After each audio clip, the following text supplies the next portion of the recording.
there was this moment in like 6th or 7th grade it was like 7th or 8th grade. After my family had moved to Chicago, we were originally from Michigan. One of my friends told me that she thought I was perfect. And I remember like having like a visceral reaction to that. It's like, no, I'm not. And when I think about that, I also hold inside of me a conflict where I'm like, yes, actually, you're correct. But not for real. More so like getting a sense of like value from being perceived as perfect, and holding this tension in myself of getting a lot of praise for the ways in which I was a high performer as a child, or the ways in which as a teenager, I've been told since I was like 10 that I was an old soul or wise beyond my years, and getting praise for that. And at the same time, seeing how if I'm perceived to be perfect, if I'm perceived to be better than in some way or special in some way, that will separate me from my friends, from my loved ones, from the people that my initial response when my friend said that to me was, no, I'm just like you. Don't put me on that pedestal. I want to be friends with you. I'm a human being and I want to be friends. I want to be just like you. And I know that I'm not perfect. I know that I have flaws. I know that I am a human being. So don't put that on me. Because I want to belong. So holding that, very confusing as a child. Very confusing, because I of course want to go toward feeling valued. But if I am valued, then that means that I don't belong. If I'm being valued in this context of wisdom, or if I'm being put on a pedestal, I can't belong. But if I am orienting toward primarily belonging and not standing out and not being special and not sharing what wants to come through me in terms of whatever wisdom is there, then I am also abandoning that part of myself. So as I came into this episode, this video of Imperfectly, I wanted to talk about how I got to this place of wanting to have a space for myself to practice being imperfect. And this is what came up for me, is thinking about, there's so many moments throughout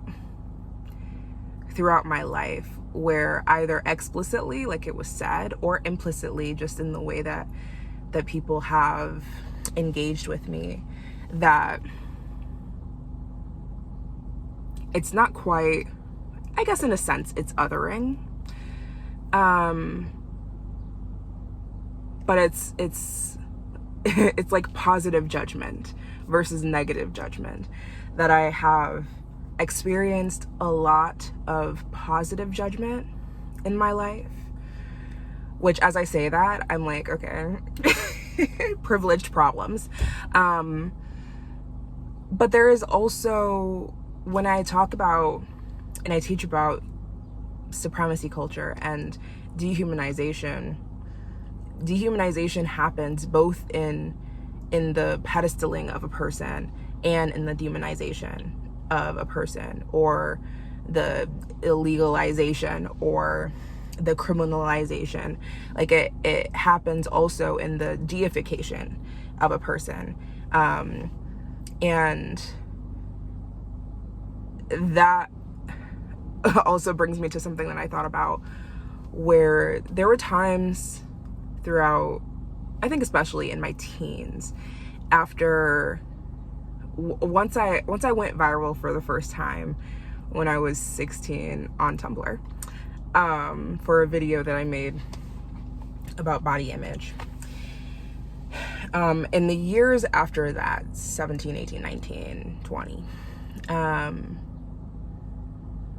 got a lot more pedestalization. I got a lot more, oh, you're wise beyond your years. I can't believe how old you are. I wish that I knew what you knew when I was your age. And I would also, I'm nervous to say this, I would also sometimes get comments that would reference me in comparison to people like Jesus or Mother Teresa. And as a teenager, one that is oriented toward my sense of value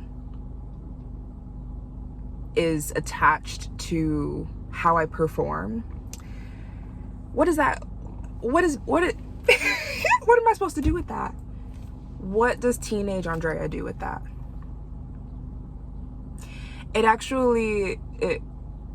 I would have a similar experience in response to those moments, where I would both like have a little bit of pride around that, and then also have like I don't want that. But I think that is also related to, because when I think about it, when I think about Jesus, when I think about Mother Teresa, when I think about Gandhi and Martin Luther King and all of these like big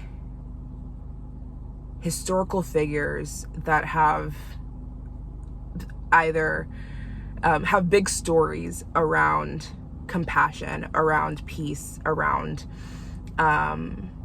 fighting for human rights,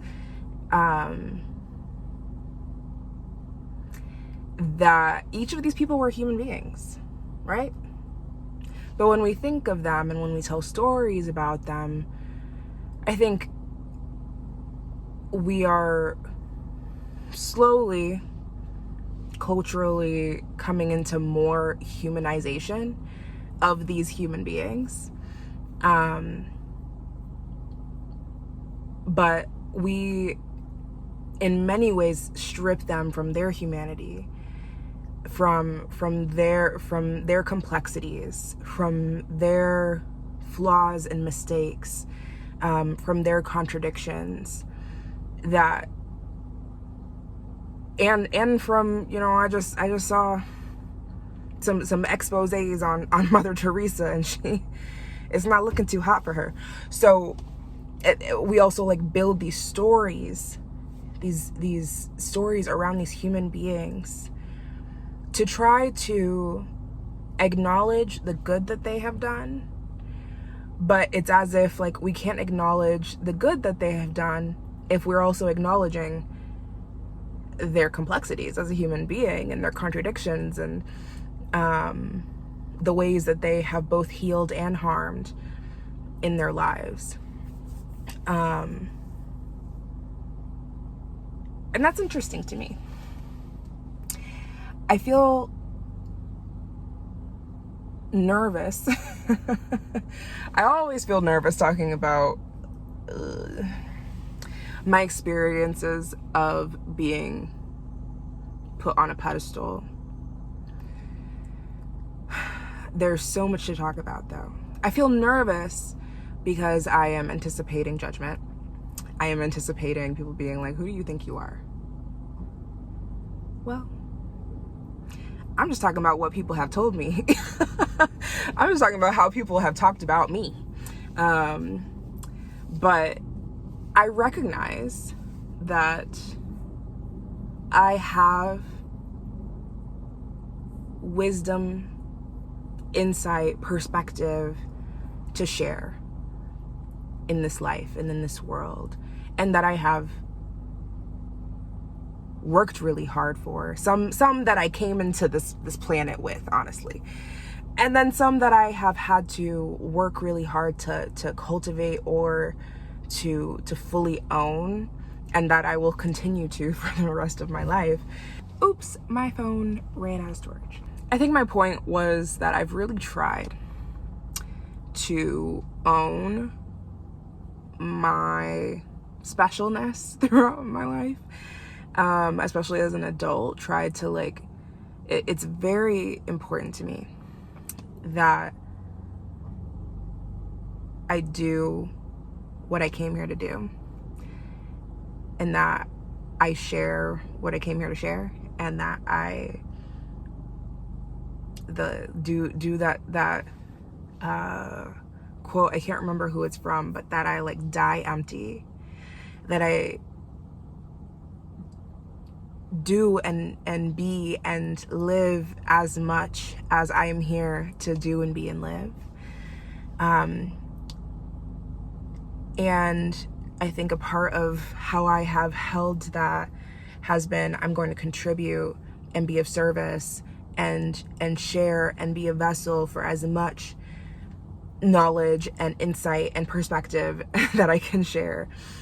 But I think also in the process of that, I have participated in that practice of decontextualizing a human being, like I was talking about with Jesus and Martin Luther King, and that in the process of trying to be all that I can be, that I have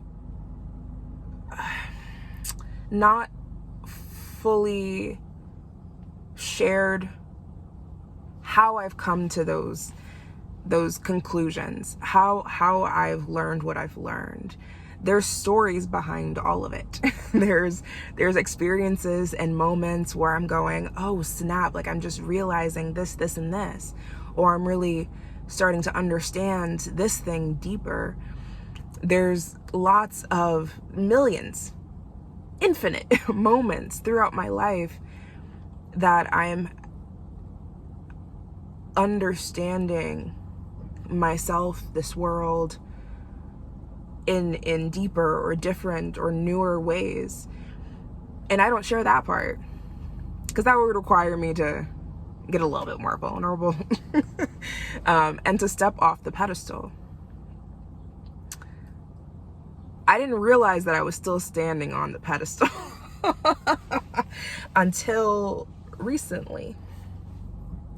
I've really struggled. I've made posts about on Instagram about not wanting to be put on a pedestal, about the dangers of putting me on a pedestal, especially if you're only seeing it for the white people, for the influx of white people that came into my space after 2020. That I had this pushback of, please do not give your power to me just because I'm a Black woman. Don't go, oh, let me listen to her, everything she says is truth, should be my truth, just because I'm a Black woman. So I have done a lot of work, been very intentional in my programs to say, I'm not the holder of all the answers. The spaces that I create are for us to find our own answers. I'm just providing the container. I'm providing questions and resources and support for you to find your answers, because I don't have them.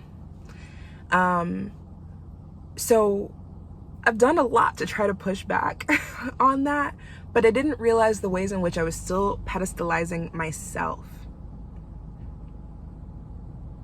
And I've been trying, without knowing it, I've been fighting my way out of that over the last 3, 4, 5 years, where it really felt like I had put myself in a cage, especially after I went viral in 2020.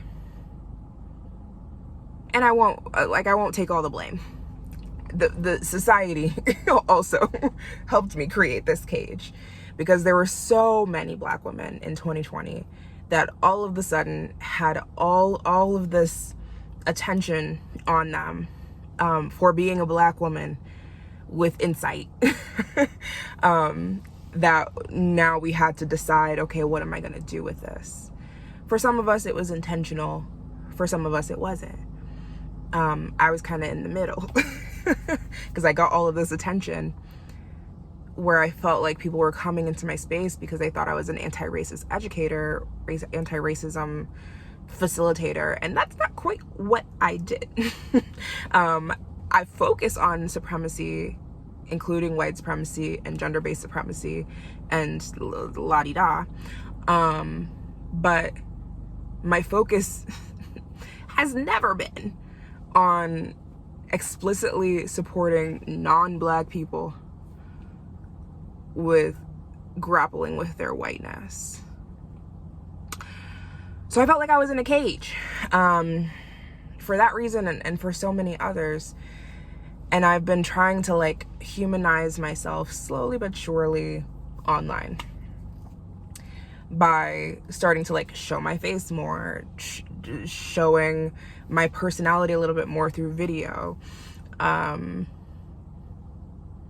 But at the same time, the message was still often decontextualized from me as a person, as a human being. So I still felt like people appreciate my work and my words, but they don't know me. And that's my fault, because I haven't shared me. I haven't shared so much of my story. And the reality is that I think a big part of the magic that I can offer in the workshop spaces and in my like longer programs is that people get to experience me and my stories in real time, my process in real time. But I haven't allowed that to come out of those spaces and into the general online sphere. And that's for a lot of reasons. I am naturally kind of private, at least online. I'm not super private like in person. I share a lot about myself actually with like strangers. But I think when it comes to like amplifying myself onto the global stage, I tend to pull back on how much I share. And so all of this to say, this is my why, or this is like my background, is I've grown up being very valued for what I have to say and not feeling entirely seen for who I am. And so I have continued that pattern out in my adult life,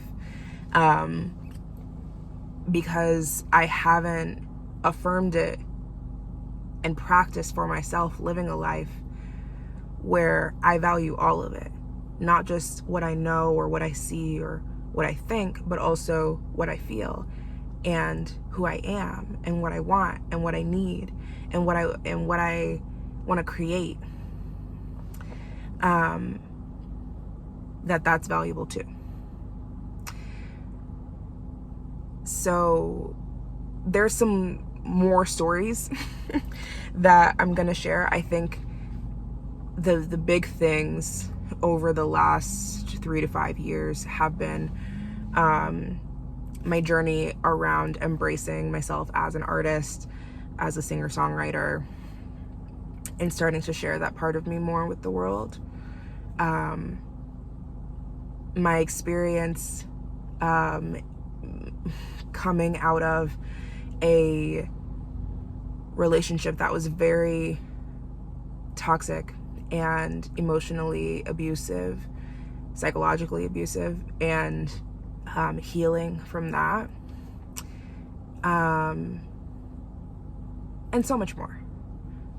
like there's been so many themes, but I think just choosing to value all of me, not just the parts that I have over the course of my life been externally validated about, but choosing to validate and own, and where it feels right, share the parts of me that maybe don't have any external validation, and that's not the point. The point is for me to just share for myself and whoever may find value from it. So I'm sure that there are more thoughts. I really wanted, really badly wanted to sit and like write out all of my thoughts, a whole script, an outline at least of the points that I wanted to make on this. But it feels really important for me with this show that I just press record, and I can think about it beforehand, but then I just press record and I just share, and I just let that be what it is. I think that's a way that perfectionism shows up for me, is like, let me figure it all out before I take any action. I want to make sure I have all the words right. And then I'm stressed while I'm recording it. So to wrap this up, I am engaging in this from a place of wanting to humanize myself, wanting to create space for me to grow, to de-pedestalize myself. And it also comes from this place of recognizing that people learn the most from me by watching me versus what I say, which has been a really frustrating thing to contend with over the last 10 years. But that if I believe that the only way that we're going to create a more just and loving world is if we take action imperfectly, that we show up along the way at every step imperfectly, me first. So thanks for being here. Thanks for listening and watching. And I'll catch you on the next one.